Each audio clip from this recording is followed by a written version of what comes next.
ଜୟ ଜଗନ୍ନାଥ ଦର୍ଶକ ବନ୍ଧୁ। ପ୍ରିୟ ଦର୍ଶକ ବନ୍ଧୁ, 25/11 ଅର୍ଥାତ ପୂର୍ବଭାଦ୍ର ନକ୍ଷତ୍ର ଓ କୁମ୍ଭ ରାଶି, ଏହି ରାଶିର ଅଧିପତି ଗ୍ରହ ହେଉଛନ୍ତି ଶନିଦେବ ଏବଂ ଏହି ନକ୍ଷତ୍ରର ଅଧିପତି ଗ୍ରହ ହେଉଛନ୍ତି ଦେବଗୁରୁ ବୃହସ୍ପତି। ଏଣୁ ଏହି ରାଶିର ବ୍ୟକ୍ତିମାନେ ଗୁରୁ ମହାଦଶାରେ ଜନ୍ମ ହୋଇଥାନ୍ତି ବା ଏମାନଙ୍କର ଜନ୍ମ ସମୟକୁ ଗୁରୁ ମହାଦଶା କିଛି ବାକି ରହିଥାଏ। ଏମାନେ ତ୍ରିପାଦର ହୋଇଥାନ୍ତି, ଅର୍ଥାତ ପୂର୍ବଭାଦ୍ର ନକ୍ଷତ୍ରର 4 ଅଂଶରୁ 3 ଅଂଶ କୁମ୍ଭ ରାଶିରେ ଭୋଗ ହୋଇଥାଏ। ଏମାନେ ମାନବ ଗଣର ହୋଇଥାନ୍ତି। ଶନି ଓ ରାହୁଙ୍କର ପ୍ରଭାବ ଜୀବନସାରା ଏମାନଙ୍କ ଉପରେ ରହିଥାଏ। ଏଣୁ ଏମାନେ ସବୁଠାରୁ ଭାଗ୍ୟବାନ ହୋଇଥାନ୍ତି ଓ ସବୁଠାରୁ ବଡ଼ ଧନୀ ମଧ୍ୟ ହୋଇଥାନ୍ତି। ଜୀବନରେ ଯାହା ବି ଚାହିଁଥାନ୍ତି ତାହା ପାଇଥାନ୍ତି, କାରଣ ଦେବଗୁରୁ ବୃହସ୍ପତିଙ୍କର ଅଶେଷ କୃପା ଏହି ରାଶିର ବ୍ୟକ୍ତିମାନଙ୍କ ଉପରେ ସର୍ବଦା ରହିଥାଏ ଏବଂ ଗୁରୁଙ୍କର ପ୍ରିୟ ରାଶି ବୋଲି ମଧ୍ୟ କୁହାଯାଇଥାଏ। ଏଣୁ ଏମାନେ ପ୍ରତ୍ୟେକ କ୍ଷେତ୍ରରେ ଜୟଯୁକ୍ତ ହୋଇଥାନ୍ତି। ବେଳେବେଳେ ସଂଘର୍ଷ ମଧ୍ୟ କରିବାକୁ ପଡ଼ିଥାଏ, କାରଣ ବିନା ସଂଘର୍ଷରେ, ବିନା ଚେଷ୍ଟାରେ କିଛି ବି ସଫଳତା ପ୍ରାପ୍ତି ହୋଇନଥାଏ। ଏମାନେ ବହୁତ ହିଁ ପଜିଟିଭର ହୋଇଥାନ୍ତି, ସମସ୍ତଙ୍କୁ ରେସ୍ପେକ୍ଟ ଦେଇଥାନ୍ତି, ବହୁତ ପରିଶ୍ରମୀ ମଧ୍ୟ ହୋଇଥାନ୍ତି। ଖାଲିଟାରେ ବସିବାକୁ ଏମାନେ ପସନ୍ଦ କରନ୍ତି ନାହିଁ। ଏଣୁ ଏମାନଙ୍କ ପାଖରେ କେବେ ବି ଧନର ଅଭାବ ରହିନଥାଏ। ଏଣୁ ଅନେକ ସାରା ଟଙ୍କା ପଇସା ରୋଜଗାର କରିପାରନ୍ତି। ଏମାନେ ଜୀବନରେ ସର୍ବଦା କିଛି ନା କିଛି ନୂଆ କଥା ଶିଖିବାକୁ ଇଚ୍ଛା କରିଥାନ୍ତି। ଗୁରୁଙ୍କର କୃପା ବଳରେ ଏମାନେ ଏମାନଙ୍କର ଜୀବନରେ ସୁଖ, ସୌଭାଗ୍ୟ, ସନ୍ତାନ, ଭଲ ଚାକିରି ବହୁତ କିଛି ପ୍ରାପ୍ତି କରିଥାନ୍ତି।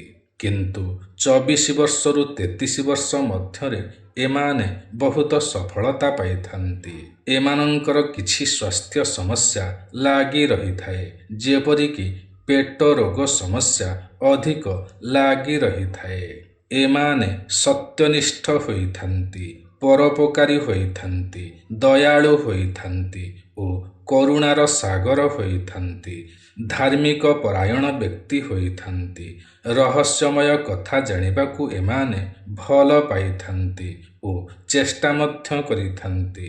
ଅର୍ଥାତ ଭୂତ, ପ୍ରେତ, ଠାକୁର, ଭଗବାନ ଅଛନ୍ତି କି ନାହିଁ, ଏହାର ସତ୍ୟାସତ୍ୟ କ'ଣ, ଏସବୁ ଜାଣିବାକୁ ଇଚ୍ଛା ରଖିଥାନ୍ତି। ଏମାନେ ଦୟାଳୁ ହୋଇଥାନ୍ତି, ସତ୍ୟନିଷ୍ଠ ହୋଇଥାନ୍ତି, ଜ୍ଞାନୀ ହୋଇଥାନ୍ତି, ଉଦାର ହୋଇଥାନ୍ତି, ଲୋକମାନଙ୍କୁ ସାହାଯ୍ୟ ଓ ସହଯୋଗ କରିଥାନ୍ତି, କ୍ଷଣକୋପୀ ହୋଇଥାନ୍ତି, ନ୍ୟାୟପ୍ରିୟ ହୋଇଥାନ୍ତି, ଶାନ୍ତିପ୍ରିୟ ହୋଇଥାନ୍ତି, ଭଗବାନଙ୍କୁ ଅଧିକ ମାତ୍ରାରେ ବିଶ୍ୱାସ କରିଥାନ୍ତି, ବହୁତ ଆଶାବାଦୀ ହୋଇଥାନ୍ତି। ସରକାରୀ କ୍ଷେତ୍ରରେ ଏମାନେ ବହୁତ ଆଗକୁ ଯାଇଥାନ୍ତି, ପ୍ରମୋଶନ ପାଇଥାନ୍ତି, ପୁରସ୍କାର ପାଇଥାନ୍ତି, ନାମ ଓ ଖ୍ୟାତି ପାଇଥାନ୍ତି। ଜ୍ଞାନବର୍ଦ୍ଧକ ବହିମାନ ପଢ଼ିବାକୁ ଏମାନେ ଭଲ ପାଇଥାନ୍ତି। ସମାଜରେ ଏମାନଙ୍କର ଏକ ଭଲ ଇମେଜ୍ ରହିଥାଏ। ବାହାର ଲୋକମାନଙ୍କ ପାଇଁ ଏମାନେ ବହୁତ ଭଲ ମଣିଷଟିଏ ହୋଇଥାନ୍ତି। ନିଜ ଜୀବନରେ ନିଜର ଉଦ୍ଦେଶ୍ୟ ଖୋଜିବା ପାଇଁ ଜାଗ୍ରତ ରହିଥାନ୍ତି। ମୁଁ କିଏ? ମୁଁ କାହିଁକି ଜନ୍ମ ହୋଇଛି? କ'ଣ ମୋର ଉଦ୍ଦେଶ୍ୟ? କ'ଣ ମୋର ଲକ୍ଷ୍ୟ? ମୁଁ କ'ଣ କରିପାରିବି? ଏହିସବୁ କଥା ଉପରେ ଏମାନେ ସର୍ବଦା ଚିନ୍ତା କରିଥାନ୍ତି। ଏମାନେ ଶାରୀରିକ ଓ ମାନସିକ କ୍ଷେତ୍ରରେ ଦୃଢ଼ ହୋଇଥାନ୍ତି। ନିଜର ପରିବାର, ନିଜର ପ୍ରିୟଜନ ବା ନିଜ ଲୋକମାନଙ୍କ ପାଇଁ କିଛି ନା କିଛି କରିବାକୁ ସର୍ବଦା ସଜାଗ ରହିଥାନ୍ତି। ବହୁତ ଦାୟିତ୍ୱବାନ ହୋଇଥାନ୍ତି। ପରିବାରର ରକ୍ଷା ମଧ୍ୟ କରିଥାନ୍ତି। ଏମାନେ ଜ୍ୟୋତିଷ ହେବାକୁ ଇଚ୍ଛା କରିଥାନ୍ତି ଓ ଏହି କ୍ଷେତ୍ରରେ ମଧ୍ୟ ଭଲ ଖ୍ୟାତି ଅର୍ଜନ କରିପାରନ୍ତି। 40ରୁ 54 ବର୍ଷ ବୟସ ବହୁତ ଭଲ ହୋଇଥାଏ। ବହୁତ ଉନ୍ନତି କରିଥାନ୍ତି, ବହୁତ ପ୍ରୋଗ୍ରେସ୍ କରିଥାନ୍ତି। ଏମାନଙ୍କୁ ନିଜ ଜୀବନସାଥୀଙ୍କର ପ୍ରେମ ଓ ସନ୍ତାନମାନଙ୍କର ଭଲ ପାଇବା ବହୁମାତ୍ରାରେ ମିଳିଥାଏ। ଏଣୁ ଏମାନେ ନିଜ ଜୀବନସାଥୀଙ୍କୁ ବହୁତ ଭଲ ପାଇଥାନ୍ତି। ଏମାନଙ୍କର ବୈବାହିକ ଜୀବନ ବହୁତ ଭଲ ହୋଇଥାଏ। ପାରିବାରିକ ଜୀବନ ଏମାନଙ୍କର ଭଲ ରହିଥାଏ। ନିଜ ପରିବାରକୁ ଏମାନେ ବହୁତ ଭଲ ପାଇଥାନ୍ତି। ଅନେକ ପ୍ରକାରର କଥା ଏମାନେ ଆଗରୁ ଜାଣିପାରନ୍ତି। ବହୁତ ଇମୋସନାଲ ହୋଇଥାନ୍ତି, ହସକୁରା ହୋଇଥାନ୍ତି ବା ଏମାନଙ୍କର ହସ ହସ ମୁହଁ ହୋଇଥାଏ।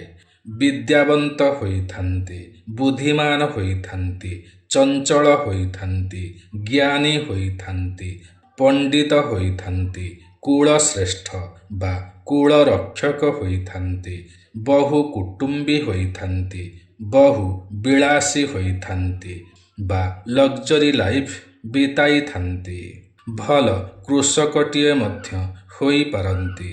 ମୈଥୁନ ପ୍ରିୟ ହୋଇଥାନ୍ତି, ବିଚାରବନ୍ତ ହୋଇଥାନ୍ତି, ଉଦାସୀନ ହୋଇଥାନ୍ତି, ଉଚ୍ଚମନା ହୋଇଥାନ୍ତି, ଭୋଜନ ପ୍ରିୟ ହୋଇଥାନ୍ତି, ନାରୀ ପ୍ରିୟ ହୋଇଥାନ୍ତି। ହାତରେ ଏମାନଙ୍କର ମତ୍ସ୍ୟରେଖା ରହିଥାଏ, ଯାହାକି ଅତ୍ୟନ୍ତ ଶୁଭ ହୋଇଥାଏ। କିନ୍ତୁ ଏମାନେ ପାଣିରେ ପଶିଲା ମାତ୍ରେ ଏମାନଙ୍କୁ ପରିସ୍ରା ଲାଗିଥାଏ। ଦକ୍ଷିଣେ ଯାଇ ମନ୍ଦା ବା ତିଳ ଚିହ୍ନ ରହିଥାଏ। ଏମାନେ ଦାନୀ ଓ ଚତୁର ହୋଇଥାନ୍ତି। ପ୍ରିୟ ଦର୍ଶକ ବନ୍ଧୁ, ଯେହେତୁ ଶନି ଓ ବୃହସ୍ପତିଙ୍କର ପ୍ରଭାବ ଅଧିକ ରହିଥାଏ, ଏଣୁ ସଂଘର୍ଷ ସମୟରେ ବା ଷ୍ଟ୍ରଗଲ ସମୟରେ ଓସ୍ତ ଗଛ ପୂଜା କରନ୍ତୁ, ବିଷ୍ଣୁ ଭଗବାନଙ୍କର ପୂଜା କରନ୍ତୁ, ଶିବ ଭଗବାନଙ୍କୁ ପୂଜା କରନ୍ତୁ। ଗୁରୁବାର ଦିନ ହଳଦିଆ ବସ୍ତ୍ର, ହଳଦିଆ ଟୀକା ଧାରଣ କରନ୍ତୁ।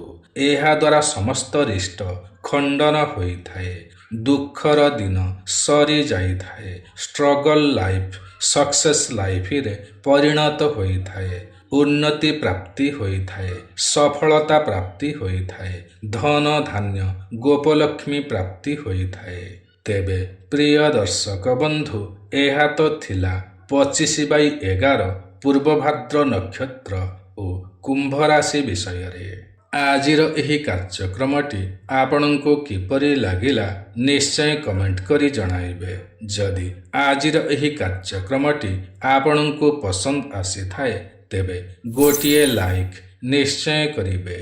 ଯଦି ଆପଣ ଆମର ଏହି ୟୁଟ୍ୟୁବ୍ ଚ୍ୟାନେଲ ଓଡ଼ିଆ ଜ୍ଞାନସାଗରରେ ନୂଆ ଅଟନ୍ତି ଏବଂ ଏଯାଏଁ ସବସ୍କ୍ରାଇବ୍ କରିନାହାନ୍ତି, ତ ତୁରନ୍ତ ସବସ୍କ୍ରାଇବ୍ କରିନିଅନ୍ତୁ।